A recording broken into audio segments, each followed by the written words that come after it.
Hey everyone, Nathan Long, president of Quest Trust Company. Today we're going to talk about maximizing your self-employment income. I'm really mostly focusing on a 401k. I'm going to talk a little bit about SEP IRAs because it's important to understand SEP IRAs because part of the 401k works that way, and simple IRAs. I'll touch on them slightly.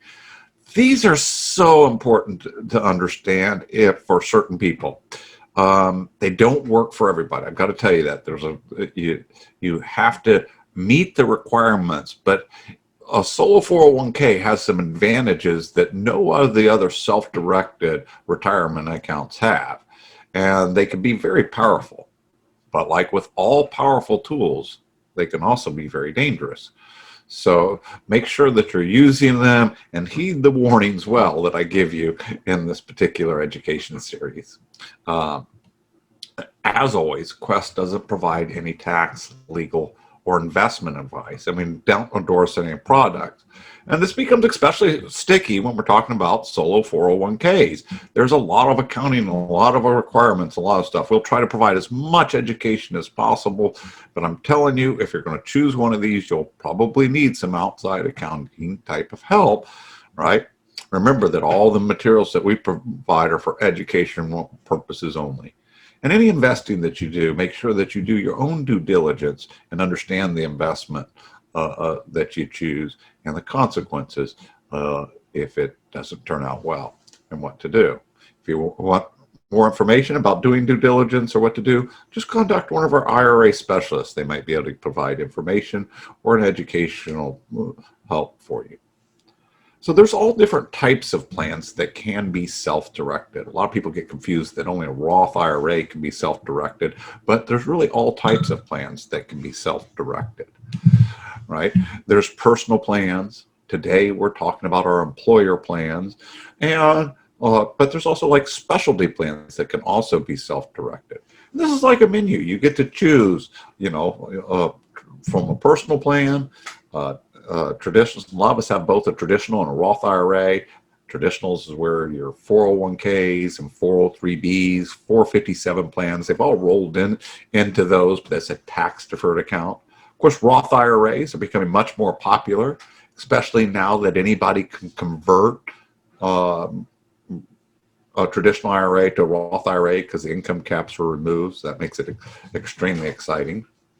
But today we're talking about the employer plans, SEP IRAs, simple IRAs, and 401ks, or what's called the solo or individual 401k, which is different than your 401k like at your job, right? So a solo 401k has some special advantages to it that we're going to talk about, right? But typically these types of accounts are used when you're self-employed. You don't have any employees. I'm a realtor, I'm a contract engineer, doctor. A lot of these self-employed, whether you're getting Schedule C income or W-2 income from a company. Sometimes you might have you getting W-2 company and you're the only employee of that company and the owner of that company. Both those would qualify as individual or solo type of income, and these work really well.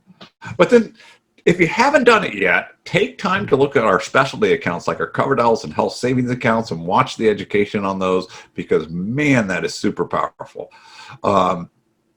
One of the best parts about it is just learning those extra accounts. It is like the icing on the cake when we've applied all the strategies, especially real estate investing and all the different forms from wholesaling to buy and hold to flips to large commercial property. All of it can be done with these types of accounts, which just really blows people's mind sometimes. But again, today we're focusing on the employer plan. Now, like all of our accounts can be partnered together, even though they are disqualified persons together. It's often fun to take those accounts and put them together. I know that's worked really well in my family. My son and I have been investing in deals for many years. And I invest with my mother, and we're involved with each other because we're taking our IRAs and partnering them together. And it's actually a lot of fun. It's fun to have the good returns. And the times that we do have problems, there's more of us to deal with them, so it makes it easier.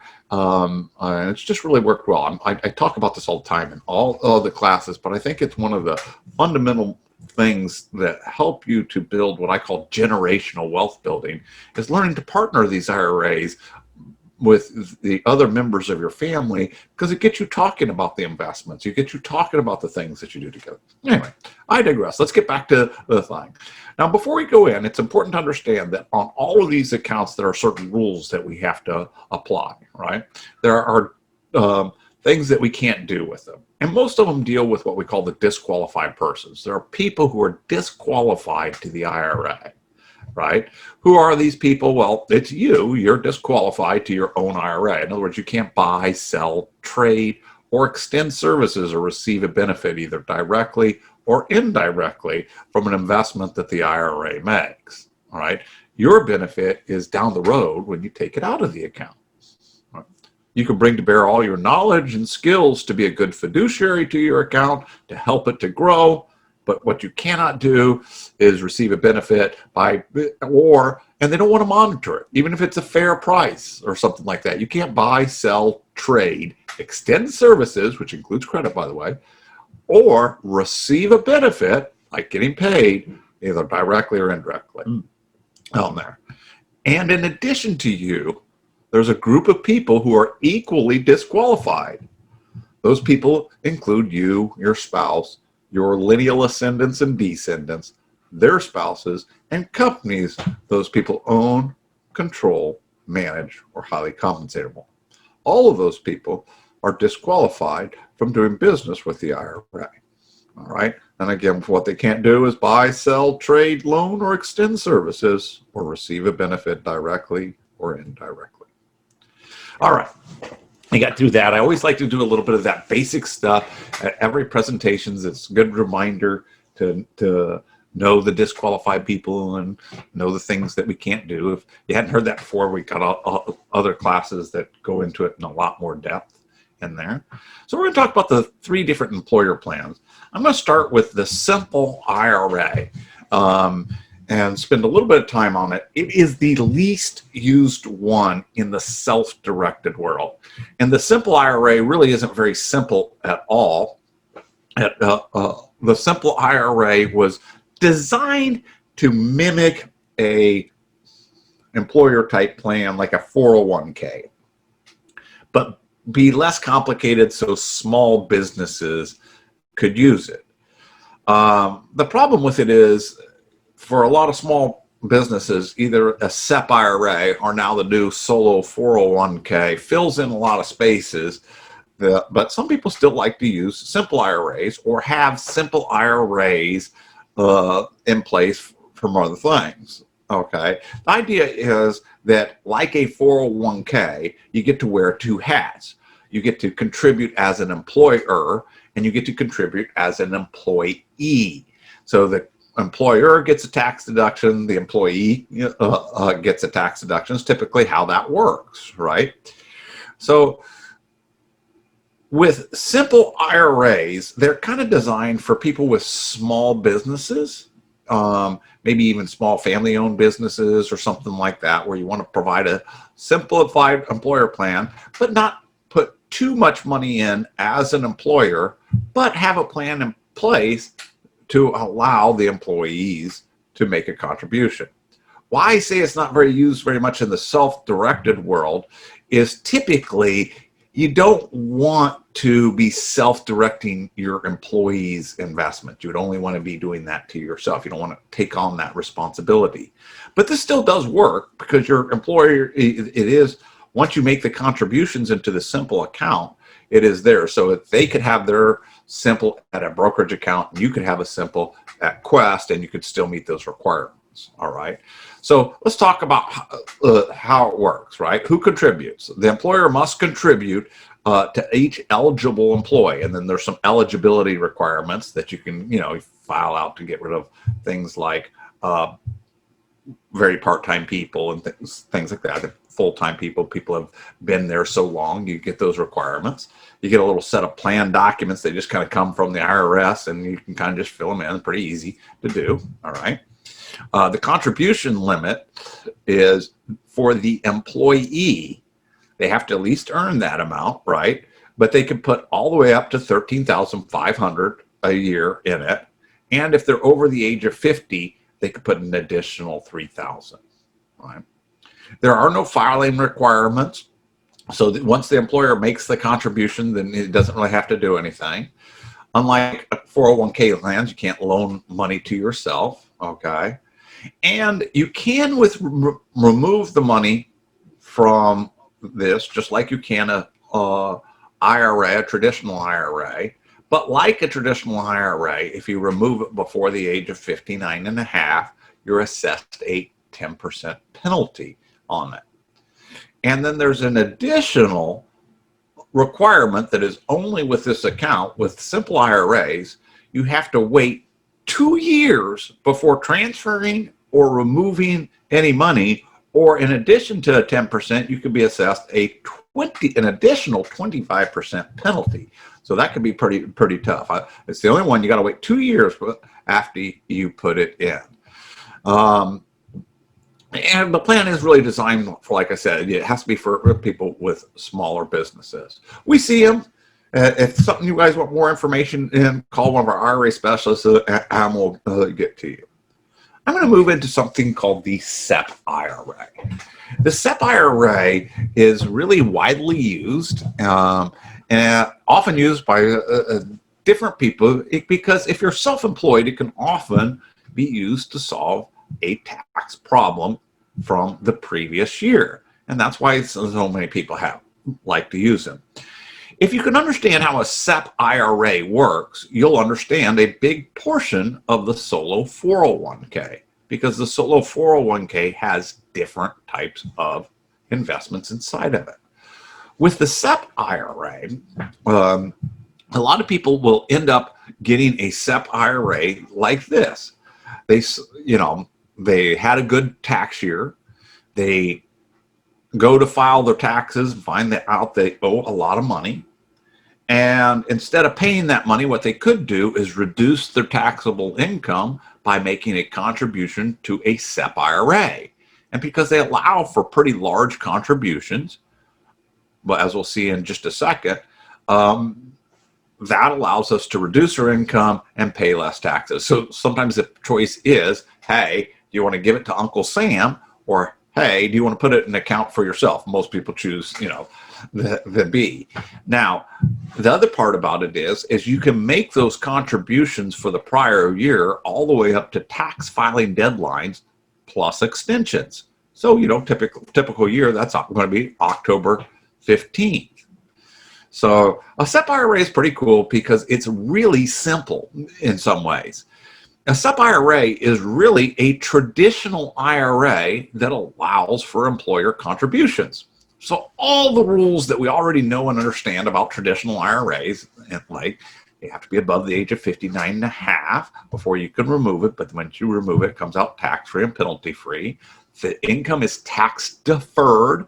In other words, you don't pay any taxes, but once you remove it, it will add to your modified adjusted gross income then. You can convert it just like you can a traditional IRA. You can convert it from a traditional into a Roth IRA immediately, and there is no income requirements to do that. Of course, you'll have to pay your tax when that happens on it. So SEP IRA doesn't have any setup fees or operating fees because of that, right? It just comes with this plan document. Again, a simplified plan document that we can get off of the things. It's a 5305 SEP. It's really easy to establish. We fill that out. And it's available to any size business, but we'll see why most people don't do it. And again, there's no filing requirements or anything like that, okay? And only the employer contributes. Again, guys, this gets a little confusing because we keep talking about employer and employee, and if you're self-employed, you're both people. And most of you that are going to be using these are self-employed, but only the employer contributes, all right? And which leads us to one of the reasons why sometimes we don't use them for businesses, all right? if we make a contribution for ourselves, it has to be the same for all our employees. So if I wanted to put 20% of my wages into a SEP IRA, I'd have to put 20% for all our employees, and that could be very expensive. And that's why it's not typically used for people that have businesses, but it can be, okay? The contribution limits are pretty high. It's $57,000. Okay, now you do have to meet the income requirements, which we'll talk about here. And this is one of the plans that does not have any catch-up contribution. So being over the age of 50 doesn't allow you to put extra in there. But $57,000 in 1 year, pretty significant amount. All right. Again, there's no filing things.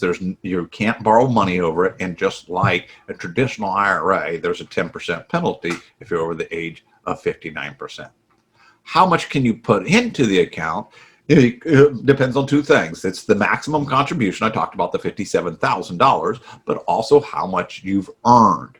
And the calculation how you earned is a little bit different whether you get paid Schedule C or, like I had mentioned before, you have a company that you're self-employed and get W-2 wages from, okay, then you could put up to 25% of your income. For example, if you had $200,000 income, then the maximum contribution you could put in would be $50,000. If you're Schedule C, you're just getting a 1099, right, and filing your earnings Schedule C, then it is 20% of net earnings from self-employment. This is a calculation that should be done by your tax professional because it does take in self-employment tax and stuff. And it seems like these numbers are pretty far apart, but the reason why they're different is because you would pay self-employment tax, that other part of the Social Security, and 7.65 on the W-2 wages, so it affects the contributions. That's why they make that adjustment in there. But it's either 25% of W-2 wages or 20% of the net earnings from self-employment.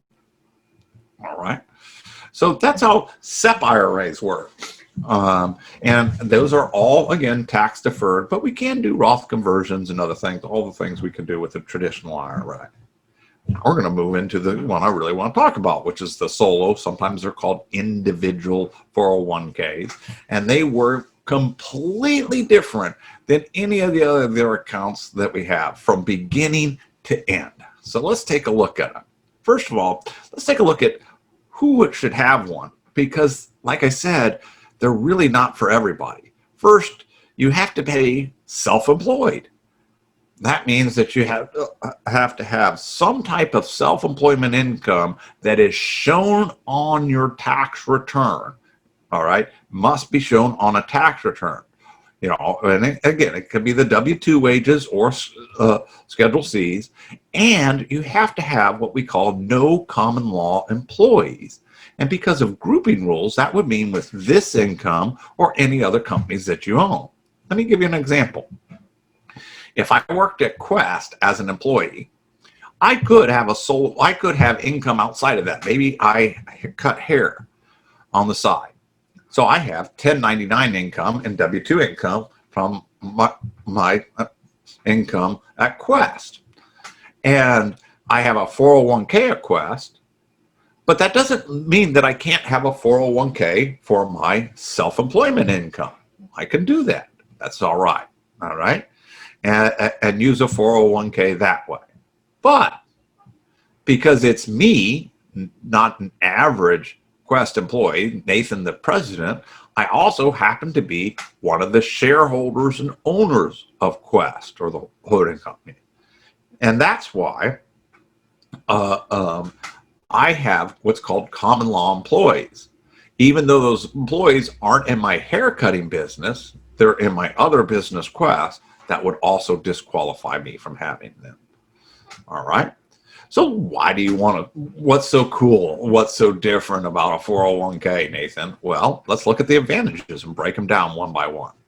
One of the big ones is what we call checkbook control. You will hear me and Quincy talk and talk and talk about that you should not have checkbook control in your IRA. What does that mean? That means that you take a LLC in your IRA, and then the LLC is going to purchase assets, and you, a disqualified person, is the managing member of that LLC.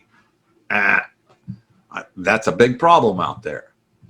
But with a solo 401k, it's not a problem. Matter of fact, you become the trustee of the 401k. Quest is out of the picture. You have the checkbook, you sign the documents, you write the things, you keep all the bookkeeping, everything happens to you. All control of the accounts is now lifted from the custodian and it goes to you, right? All we're doing is providing the documentation for you to do that allows you to do it, what we call the plan documents. All control is yours. You can even have an LLC where you're the managing member. You can have a direct checkbook where you write checks for the 401k. And for people that are doing flips or holding lots of property, this can be a great advantage to it. So advantage one is what we call checkbook control. Now I should say, because 401ks are complicated enough, you want to take a good look and have a checklist and say, does one of these advantages fit for me? In other words, if I really don't need checkbook control or any of these other advantages I'm talking about to do the investment, then it probably doesn't merit having a 401k. You should have a IRA of some type, traditional or Roth or something else.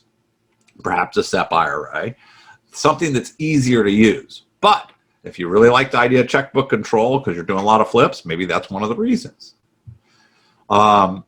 Here's another reason is we can put very large contribution limits. And unlike a SEP IRA, we can even make large contribution limits on smaller amounts of income because we get to wear two hats. We get to contribute as the employer and we get to contribute as the employee. And so we get to double up. Let's see how it works. Okay. So first of all, you have a salary deferral amount. This is the employee portion. This is dollar for dollar what you make So its maximum contribution is $19,500. But if you're over the age of 50, you get this big catch-up contribution of $6,500, giving us a total of $26,000. If you wanted to, and you made $30,000, you could put $26,000 of it in as an employer contribution. All right. Now, then we have the employer contribution. The employer contribution works exactly how I told you about the SEP contribution, either 25% of the W-2 wages or 20% of net earnings from self-employment. And it has the same maximum amount of $57,000. But if you're making employee contributions as well, you can pick up that catch-up contribution and make it go all the way up to $63,500. Okay, so and in addition to that, the employee contribution can be made as a Roth. So for that $19,500 part, the employee portion of it can be made as a Roth contribution. In other words, we don't get the tax deduction and it grows completely tax-free. So pretty powerful there. I mean, if you looked at it, kind of an example, if I had about $100,000 worth of income, right?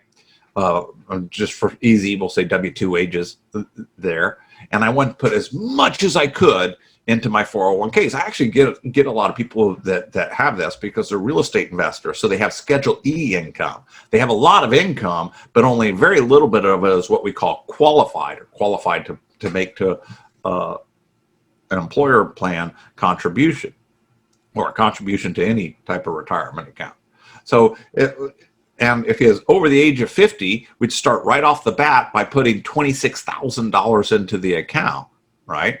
And then we could put 25% of the employer wages. So that's another $25,000. So I could put $51,000 as a contribution on as little as $100,000 of income with that example. That's how powerful it could be. Now, again, I can't exceed 57 if I'm under the age of 50 and not more than 63.5 over 50. So advantage two, ability to put a lot of money into the account in there. And one little thing I'll tell you in there, also 401ks will allow you, solo 401ks allow you to do Roth conversions inside our account. So you could make an employer contribution and then convert it to a Roth contribution.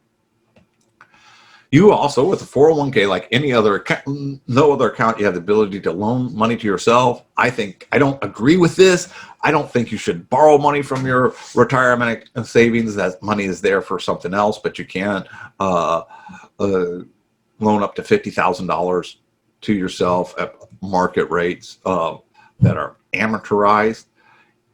I really, honestly, to me, if you need to borrow money to do something, borrow money from someone else's IRA, that find private money. There's other ways to make money than to take it from your retirement account, but you do have this as ability, and I have seen people use that as an advantage as they want to be able to loan some money to themselves.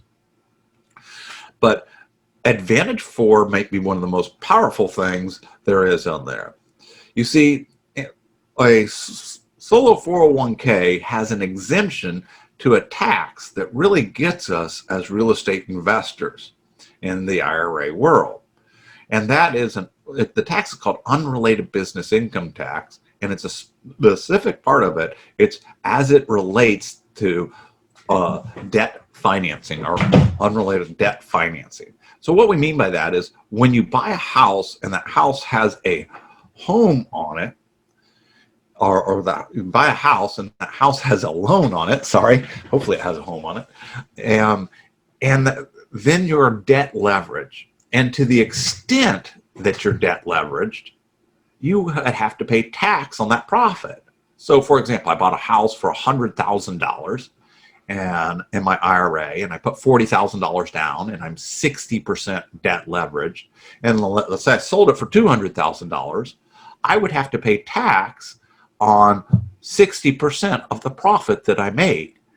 And I wouldn't pay it individually. My IRA has to file a tax return, which could be a fairly complicated thing to do. It's called a 990T, and do this. And this includes passive investors that invest into like apartment complexes and those type of things also are subject to this tax. And what is the advantage here? It's like a magic bullet.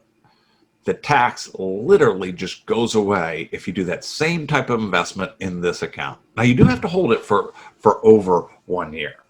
So there is the advantage for, which I think is super powerful, maybe the best reason to have this account out there, because if you could you're doubling down on all the things to build wealth. Think about it. I'm going to take a tax-free account I can put a lot of money in as a Roth IRA. Right? I can convert money inside of it, get me a big bucket of Roth IRA money. Now I can borrow someone else's money as well and leverage that money, buy assets that both appreciate and cash flow and hang on to them using somebody else's money. And all the money that I earn in that account will happen completely tax-free. And I can pass it on because it becomes a Roth IRA. I can pass it on to the next generation after I die, and it grows an additional 10 years tax-free. Boom. It doesn't get any better than that. So, Nathan, why didn't everybody have one of these? Well, there's serious responsibilities and dangers. And I want to talk about a little bit of this. And you have to take it very, very seriously. There is, first, you have to legitimize it.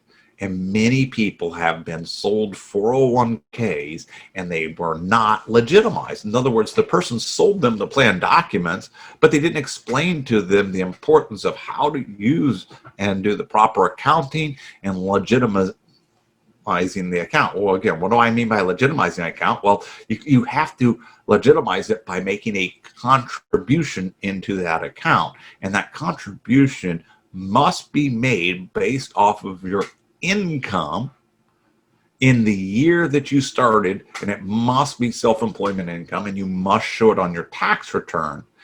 And we must track it, and that's what makes it a legitimate account. If we move our IRAs into an account that hasn't been legitimized, then you did not move them into an account, you just took a distribution.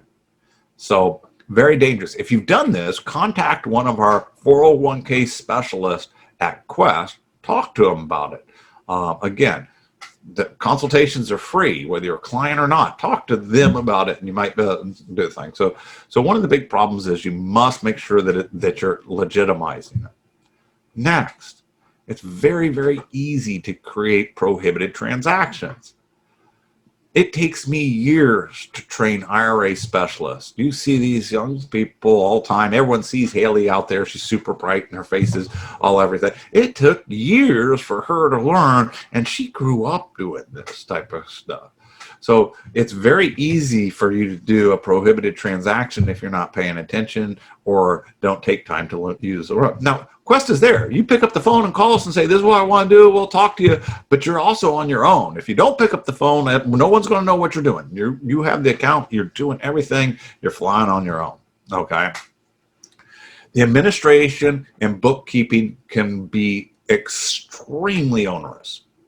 You see, you have to be able to have good books because you're tracking different things. First of all, money's coming in the account from different places.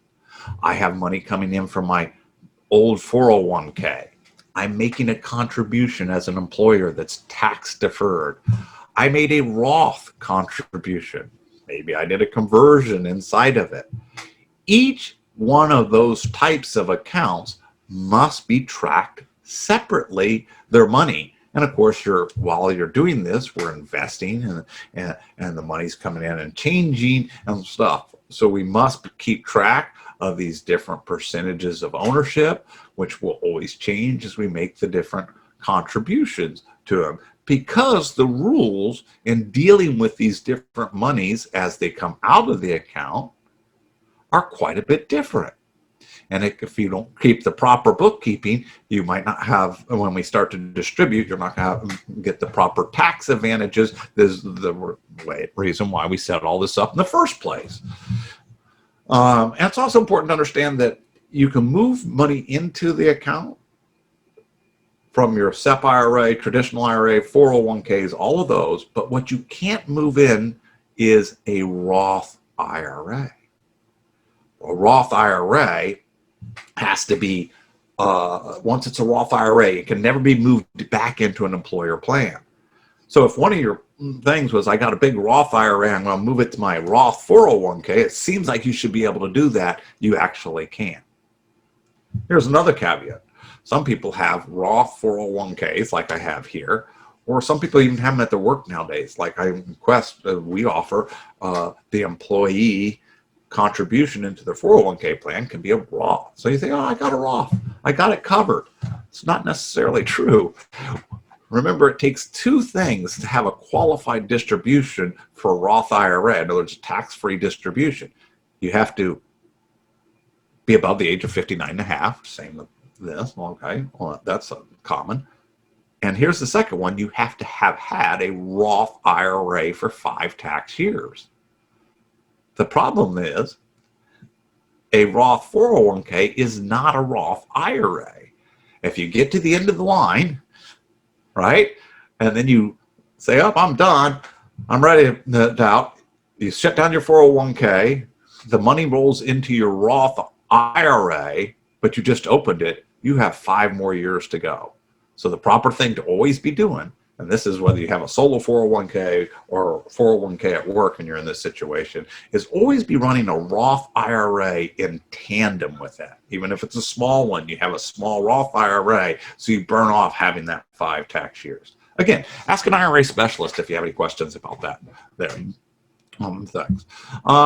It could also, I think, be an audit trigger to have a individual or a solo 401k. I'm not totally sure on that, but I think that it just seems that people that have them tend to get audited more. Again, I have no direct evidence of that, so it should be clear. So what else to talk about? The vesting. What I mean by vesting is how you take title to things is completely different. At Quest, it's Quest Trust Company for the benefit of John Doe's IRA 1234, whatever it is, right? Well, Quest isn't involved at all. Who's doing it? Well, it is the 401k plan. And so part of the paperwork as you start the process is you give the 401k a name. For example, if you had a consulting firm, Jones Consulting Firm, you may call your 401k Jones Consulting 401k Plans, which is a separate entity than Jones Consulting or Bob Jones, right? And it has its own EIN number. That's part of the process of opening up the solo 401k is getting an EIN number, okay? So how do you take title to assets is going to be something maybe like these examples. Jones Consulting 401k Plan, comma, semicolon, or whatever. Bob Jones, comma, trustee.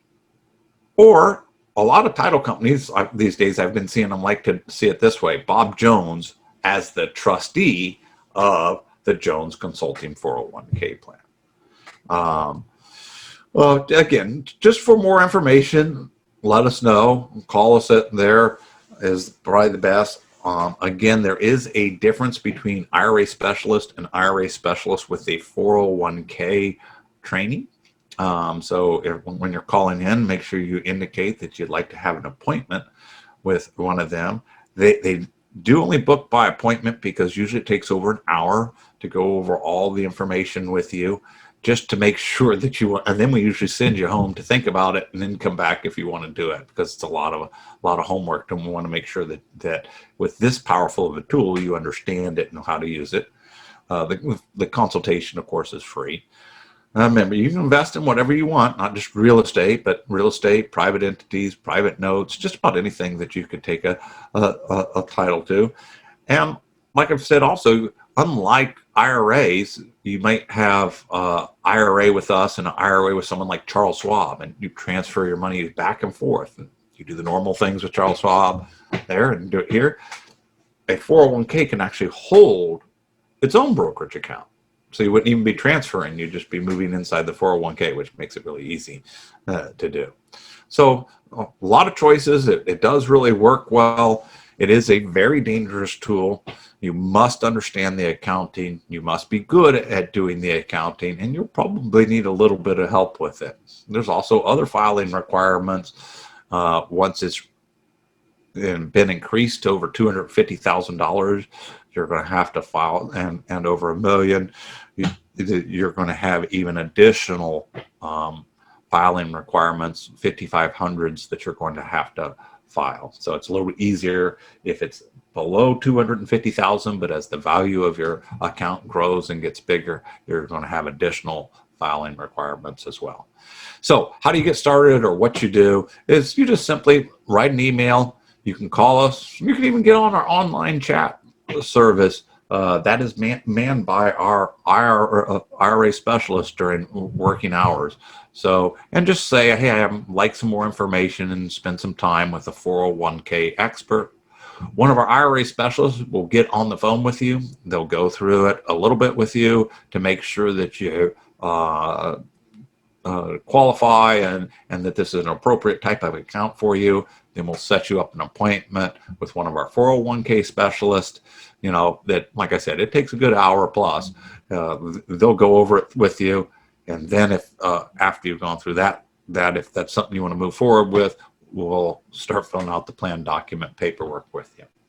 Hopefully this has been helpful. Again, my name is Nathan. I am one of the IRA specialists at Quest. I am also the president.